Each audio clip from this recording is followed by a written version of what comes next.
Hello नमस्कार दोस्तों, स्वागत है आपका BPCS 184 के एक और महत्वपूर्ण वीडियो में। इससे पहले के वीडियो में हमने विद्यालय मनोविज्ञान की परिभाषा को पढ़ा था। अगर अभी तक आपने उस वीडियो को नहीं देखा है तो उस वीडियो का लिंक नीचे डिस्क्रिप्शन में मिल जाएगा, वहां जाके वह वीडियो देख सकते हैं ताकि आप विद्यालय मनोविज्ञान को अच्छे से समझ सकें। तो चलिए आते हैं आज के इस वीडियो में और जानते हैं कि विद्यालय मनोविज्ञान की भारत में क्या आवश्यकता है और इसकी प्रासंगिकता और महत्व क्या है।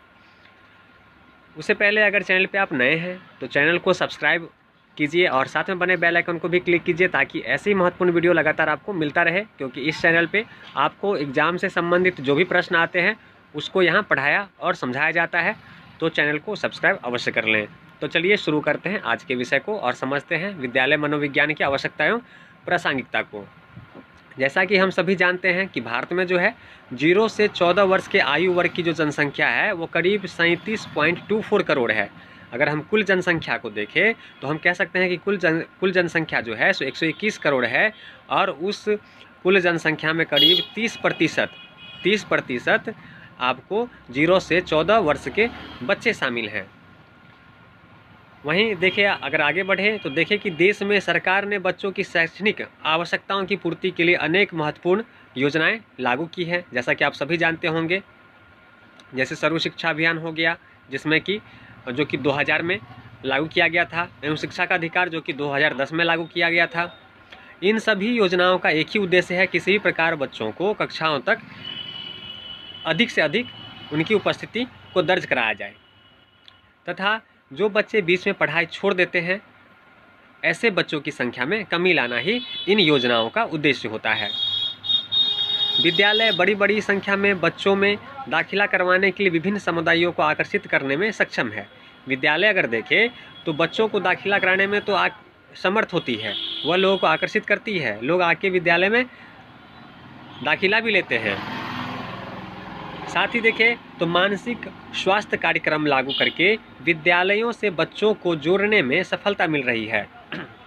वहीं देखें तो बच्चे की जो मानसिक भावना है, चाहे विकार है, उसको समझकर उसके अनुरूप योजना बना करके उसमें विद्यालय मनोवैज्ञानिकों की सहायता से उन विकारों को दूर करके जो मानसिक स्वास्थ्य कार्यक्रम लागू करके विद्यालय में जो है सो बच्चों को जोड़ने का एक प्रयास जो कि सफल भी रहा है, वह बार बार विद्यालय के माध्यम से किया जा रहा है। इसके साथ ही देखें तो विद्यालय मनोविज्ञान के पाठ्यक्रमों को अपनाए जाने की प्रवृत्ति बहुत बड़ी है। अनेक विद्यालय अब जो है आज के समय अगर हम देखें तो अनेक कक्षाओं में, अब देखिए तो 10वीं 12वीं के कक्षाओं में भी जो है मनोविज्ञान का जो पाठ्यक्रम है वह शामिल किया जाने लगा है। जबकि हम विश्वविद्यालय कॉलेज स्तर पर देखें तो इस प्रकार की जो पढ़ाई है, मनोविज्ञान की जो पढ़ाई है, वो पहले से ही चल रही थी। इसके साथ ही हम देखें अब आज के समय में देखें तो बड़ी संख्या में छात्र जो हैं सो मनोविज्ञान को प्रमुख विषय के रूप में भी चुनने लगे हैं। उनका रुझान जो है नैदानिक मनोविज्ञान में विशेषज्ञ योग्यता प्राप्त करना है और मनोविज्ञान की पढ़ाई करने वाले छात्रों के लिए सेवाओं के अनेक विकल्प खुल रहे हैं। यह भी कारण है कि लोग अब मनोविज्ञान को प्रमुख विषय के रूप में चुनने लगे हैं, क्योंकि इसमें रोजगार के अवसर, सेवा के अनेक विकल्प खुल रहे हैं, मिल रहे हैं, जिनमें विद्यालय परामर्श की सेवाओं को वैकल्पिक रूप से अधिक पसंद किया जा रहा है। इन सेवाओं में जो विकल्प मिल रहे हैं, इसमें विद्यालय में जो परामर्शदाता के रूप में जो सेवा प्रदान किया जा रहा है, या हम कह सकते हैं कि विभिन्न विद्यालयों में जो परामर्शदाता की जो पद हैं या रोजगार कह सकते हैं वह प्राप्त हो रहा है, जो कि काफ़ी पसंद किया जा रहा है। इस स्थिति को देखते हुए उच्च शिक्षा के पाठ्यक्रम में पाठ्यक्रम को अब शामिल करना जरूरी हो गया है, जिससे मनोविज्ञान में रुचि रखने वाले छात्र विद्यालय परामर्शदाता के रूप में अपने आप को तैयार कर सकें। तो ये कारण हुए जिस कारण से पाठ्यक्रम में सुधार लाने की आवश्यकता है, ताकि वे सक्षम हो सके विद्यालय परामर्शदाता के रूप में कार्य करने के लिए। क्योंकि विद्यालय परामर्शदाता का देखें तो अवसर रोजगार के रूप में बढ़ती जा रही है, मांग बढ़ती जा रही है। इसके साथ ही हम देखें कि इसकी आवश्यकता क्यों है, तो आप देखें कि भारत में आत्महत्या संबंधित जो आंकड़े हैं वह काफ़ी बढ़ते जा रहे हैं। कुछ आंकड़े हम देखें तो भारत में लगभग 15 से 29 वर्ष आयु वर्ग के जो व्यक्ति हैं, युवा हैं, उनमें आत्महत्या का प्रतिशत सबसे ज़्यादा है। वहीं हम देखें तो 2018 में भारत में लगभग 10,159 छात्रों ने आत्महत्या की। 17 में जो आत्महत्या करने वाले छात्रों की संख्या थी वह 9,905 थी। तो यूँ देखें तो ये जो संख्याएं हैं वो बढ़ रही हैं। 2017 में कम थी, 2018 में ये संख्याएं बढ़ी है। तो हम देखें तो आत्महत्या करने की जो औसत है वो बढ़ती जा रही है युवाओं में। राज्य स्तरीय विवरणों के आधार पर यह कहा जा सकता है कि आत्महत्या के मामले में महाराष्ट्र सबसे आगे है। महाराष्ट्र में 2018 में 1,448 छात्र, तमिलनाडु में 953 छात्र, मध्य प्रदेश में 862 छात्रों ने आत्महत्या की थी। भारत में आत्महत्या के लिए उकसाने वाले तथ्यों में माता पिता का दबाव और परीक्षा संबंधित तनाव तथा साथियों का दबाव सामान्यतः शामिल है। अब हम देखें कि बच्चे आत्महत्या क्यों करते हैं, तो इसके कारण के रूप में आप देखें तो बच्चों को अधिक शिक्षा के प्रति दबाव जो है माता पिता का अधिक बढ़ता जा रहा है। परीक्षा जब आती है तो परीक्षा का तनाव छात्रों पे अत्यधिक होता है, विद्यार्थियों पे अत्यधिक होता है। वहीं देखें तो साथियों के साथ कंपटीशन का दबाव उनके ऊपर सामान्यतः हमें देखने को मिलता है। ये सब जो कारण हैं वह भारत में आत्महत्या के लिए युवा पीढ़ी को उकसा रहे हैं और ये आत्महत्या के कारण बनते जा रहे हैं। तो इसे आप समझेंगे क्योंकि ये बहुत है। आपसे कारण पूछ सकते हैं कि एग्जाम में आप खुद से इस प्रकार से प्रश्न पूछे जा सकते हैं कि भारत में आत्महत्या के उकसाने वाले तथ्यों को बताएं। तो तथ्य हो गया माता पिता द्वारा शिक्षा के लिए अत्यधिक दबाव, परीक्षा संबंधित तनाव और साथियों द्वारा जो साथियों के साथ जो कंपटीशन की जो भावना है वह बढ़ती जा रही है। इसका दबाव भी विद्यार्थियों के ऊपर है जिस कारण से वे आत्महत्या के लिए एक तरह से उकसाए जा रहे हैं। इसके साथ ही हम देखें कि आत्महत्या के मामले में वृद्धि के अनेक कारण हम देख सकते हैं, जैसे बढ़ता हुआ शिक्षा का तनाव, संबंधों की असफलता, असहयोग की भावना में कमी, सामाजिक सहयोग की कमी। ऐसे बहुत से प्रमुख कारण हैं जो छात्रों की आत्महत्या की प्रवृत्ति में वृद्धि करते हैं। अधिकतर तनावग्रस्त छात्र जो हैं इसी कारण मौत के मुंह में चले जाते हैं। ये जो उपरोक्त हमने जो कारण पढ़े हैं, इन कारणों के कारण ही अधिकतर जो छात्र हैं मौत को अपना लेते हैं, आत्महत्या कर लेते हैं, क्योंकि उन्हें चिंता तथा तनाव से मुक्ति दिलाने के लिए समय पर कोई उपयुक्त परामर्श नहीं मिल पाता। यहाँ आप ध्यान देंगे कि ये जो आत्महत्या हो रही है यह इस कारण से भी हो रही है क्योंकि जिस समय उन्हें परामर्श की अत्यधिक आवश्यकता होती है उस समय उन्हें किसी भी प्रकार की परामर्श की सहायता नहीं प्राप्त हो पाती है। उनमें जो संकोच है, उनका जो दबाव है, उसका समाधान नहीं हो पाता। यह भी उनके आत्महत्या की दर को बढ़ा रहा है। हर वर्ष आत्महत्या की दर में हम वृद्धि ही देखते जा रहे हैं। देख सकते हैं 2017 और 18 के आंकड़े देखिए, आपको करीब 100 से 150 छात्रों की संख्या में वृद्धि दिख रही है। यह जरूरी है कि छात्रों के मानसिक स्वास्थ्य पर निरंतर निगरानी रखनी चाहिए। हर एक माता पिता को, स्कूल में शिक्षकों को, समाज में सामाजिक व्यक्तियों को हमेशा विद्यार्थियों के ऊपर नज़र रखनी चाहिए, व्यक्ति के ऊपर नज़र रखनी चाहिए कि उनकी मानसिक स्थिति कैसी है, वह किसी दबाव या विकार से ग्रस्त तो नहीं हो रहे हैं। इस प्रकार की जो मानसिक स्वास्थ्य है इस पर हमेशा हमें निगरानी और इस पर ध्यान रखना चाहिए ताकि हम इस प्रकार की आत्महत्या को रोक सकें, कम कर सकें। इस क्रम में हम देखें तो विद्यालयों द्वारा मनोवैज्ञानिकों की नियुक्ति के मामले में अनेक प्रकार की विसंगतियां हैं। देखिए, विद्यालय में मनोवैज्ञानिकों को नियुक्त किया जा रहा है पर इसमें भी कई प्रकार की विसंगतियां हमें देखने को मिलती है। जैसे अनेक विद्यालय मनोविज्ञान में डिप्लोमा प्राप्त परामर्शदाता के रूप में नौकरी पर रख लेते हैं जिन्हें मनोविज्ञान की पर्याप्त तथा सही जानकारी नहीं होती।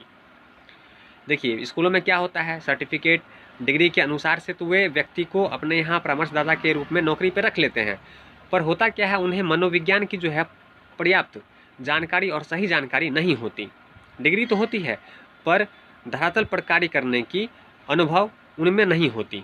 अतः ऐसी व्यवस्था किया जाना चाहिए कि मनोविज्ञान में दक्ष व्यक्तियों को ही परामर्शदाता का दायित्व सौंपा जाए, क्योंकि ये इतना साधारण कार्य नहीं है यह बहुत ही जिम्मेदारीपूर्ण कार्य है। इसीलिए ऐसी व्यवस्था की जानी चाहिए कि इसमें मनोविज्ञान में जो दक्ष व्यक्ति हैं, जिन्हें इसका अनुभव है, इसका सही ज्ञान है, ऐसे लोगों को ही परामर्शदाता के रूप में यह दायित्व सौंपना चाहिए। सभी शिक्षण संस्थान उपयुक्त न्यूनतम योग्यता व सक्षम मनोविज्ञानविदों को ही विद्यालय परामर्शदाता के रूप में नियुक्ति प्रदान करने का उपाय होना चाहिए, ताकि छात्रों में बढ़ती जा रही आत्महत्या की दर को रोका जा सके। जैसा कि आप सभी जानते हैं कि सीबीएसई बोर्ड में इस प्रकार के जो परामर्शदाता हैं वह प्रोवाइड किए जाते हैं। जैसे मान लीजिए एग्ज़ाम हो रहा है और एग्ज़ाम के दबाव में छात्र हैं, तो ऐसे छात्रों को सीबीएसई बोर्ड द्वारा परामर्शदाता प्रदान किया जाता है और उनके जो दबाव हैं, दबाव को समझने और उसकी काउंसलिंग करने में मदद मिलती है, जिसमें अभिभावकों को भी उन्हें किस प्रकार से कार्य करना चाहिए इस बारे में बताया जाता है।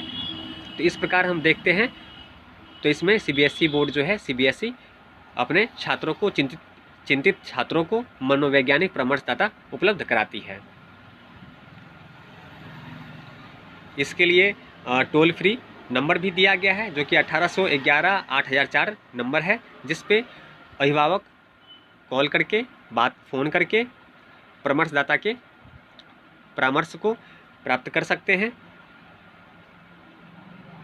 इसके साथ ही हम देखें तो जो भारतीय शिक्षा प्रणाली में जो राष्ट्रीय शिक्षा नीति, जो कि 2020 के तहत अनेक प्रकार के सुधार कार्य या सुधार के प्रयास किए हैं, उनमें हम देखें तो पाठ्यक्रमों में थोड़े बहुत परिवर्तनों की घोषणा की गई और राष्ट्रीय शिक्षा प्रणाली शिक्षा के समग्र विकास में प्रेरणा का काम कर रही है। नई शिक्षा नीति में शिक्षकों को प्रशिक्षण पर विशेष रूप से बल दिया गया है। जो नई शिक्षा नीति आई है उसमें शिक्षकों को प्रशिक्षण प्रदान किया जा रहा है, ताकि वे इस प्रकार के कार्यों को, दायित्वों को संभाल सके। इससे छात्रों पर रचनात्मक प्रभाव पड़ेगा तथा विद्यालय मनोवैज्ञानिकों के दबाव में कमी आएगी। इस प्रकार हम देखें, जो विद्यालय में जो मनोवैज्ञानिकों के ऊपर जो दबाव है, उसकी आवश्यकता है, जो कि पूर्ति नहीं हो पाती, तो इस प्रकार से शिक्षकों को प्रशिक्षण दे करके इस प्रकार के कार्यों को किया जा रहा है। वहीं हम देखें तो राष्ट्रीय शिक्षा नीति 2020 की एक प्रमुख विशेषता यह है कि यह स्वास्थ्य परीक्षण पर जोर देती है, जिसमें बच्चों का केवल शारीरिक स्वास्थ्य का ही परीक्षण नहीं होता, उनके मानसिक स्वास्थ्य का भी परीक्षण किया जाता है। इसके अलावा भी हम देखें तो नई शिक्षा नीति 2020 अभी विकासशील अवस्था में, हम ये कह सकते हैं कि यह जो प्रयास हो रहे हैं, ऐसा नहीं है कि यह पूर्ण रूप में विकसित है, हम कह सकते हैं यह विकासशील अवस्था में है। इसमें बहुत सुधार करने की आवश्यकता भी है और कई कार्य इसके सुधार के लिए किए भी जा रहे हैं। फिर भी छात्रों के मानसिक स्वास्थ्य और हितों से जुड़ा बड़ा काम जो कि इस नीति के अंतर्गत हो रहा है, वह सराहनीय है। हम फिर भी मान सकते हैं कि जो नई शिक्षा नीति आई है वह कहीं ना कहीं विद्यालय मनोविज्ञान की जो कार्यशैली है उसमें सुधार कर रहा है, उसमें महत्वपूर्ण योगदान दे रहा है। फिर भी इसमें सुधार की आवश्यकता है, फिर भी जितना भी किया गया है वह सराहनीय योग्य कार्य है।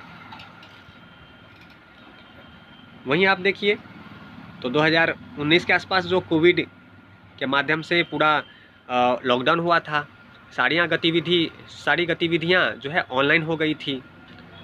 बच्चों को घर पे ही पूरी वर्ष शिक्षा ग्रहण करनी पड़ी। वे लगातार घरों में बंद रहने के कारण उनमें व्यवहार में बड़ा बदलाव आ चुका था। इस प्रकार हम देखें तो विद्यालय मनोवैज्ञानिकों को इसमें बड़ी मेहनत करनी पड़ी। बच्चों के ऊपर कई प्रकार के दबाव आए, नई नई समस्याएं देखने को मिल रही थी। इसके साथ ही हम देखें तो इस बदलते दौर में भी मानसिक स्वास्थ्य संबंधी परामर्श ऑनलाइन दिया जाना इस मामले में अधिक सुविधाजनक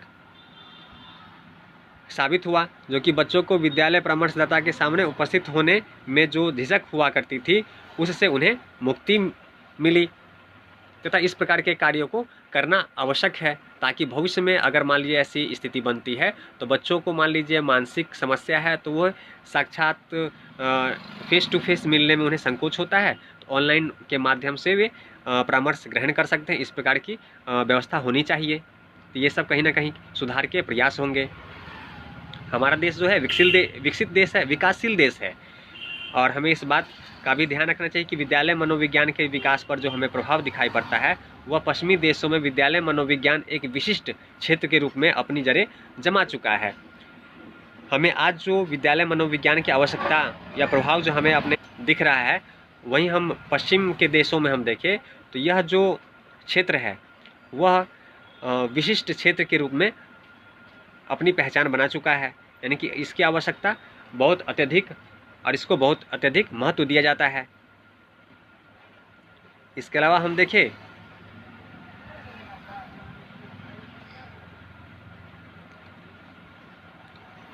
देखें तो विद्यालय मनोविज्ञान भारत में इस कारण से भी महत्व रखता है कि देश में छात्रों में आत्महत्या की जो प्रवृत्ति है वह तेजी से बढ़ती जा रही है। राष्ट्रीय शिक्षा नीति 2020 लागू होने के बाद शिक्षा में मानसिक स्वास्थ्य सेवाओं का प्रावधान किया जाना जरूरी है, क्योंकि इसकी मांग बढ़ने की संभावना है।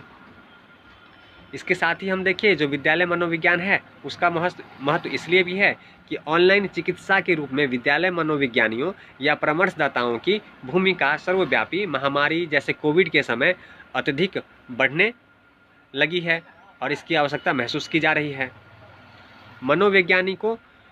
मनोवैज्ञानिक क्षेत्र में विशेष योग्यता प्राप्त लोगों में पेशेवर की अति व्यापन से विद्यालय मनोविज्ञानों की छवि को लेकर भ्रम की स्थितियां उत्पन्न होना एक अलग समस्या है। तो इसमें आपको जो व्यक्ति आते हैं विद्यालय मनोवैज्ञानिक के रूप में जो ही व्यक्तियों का चयन किया जाता है उन्हें प्रशिक्षित होना चाहिए, इस प्रकार की व्यवस्था करनी होगी ताकि भ्रम की स्थिति उत्पन्न न हो। तो इस प्रकार से आज के इस वीडियो में भारत में विद्यालय मनोविज्ञान की आवश्यकता और प्रासंगिकता को पढ़ा और जाना कि इसकी आवश्यकता भारत में क्यों है। तो उम्मीद है आपको यह वीडियो समझ में आया होगा, यह विषय समझ में आया होगा। मैंने इसे बहुत ही आसान और सरल भाषा में समझाने का प्रयास किया है। तो यह बहुत ही महत्वपूर्ण टॉपिक है। इस वीडियो में मैंने जो भी पढ़ाया है उसमें करीब आपको 4 से 5 प्रश्न के उत्तर शामिल हैं। इसमें 4 से 5 प्रकार के प्रश्न इस पे बन सकते हैं, जिन प्रश्नों के उत्तर आप दे सकते हैं। मात्र एक वीडियो से आप लगभग इस पे जो 5 तरह के प्रश्न बन सकते हैं उन सभी 5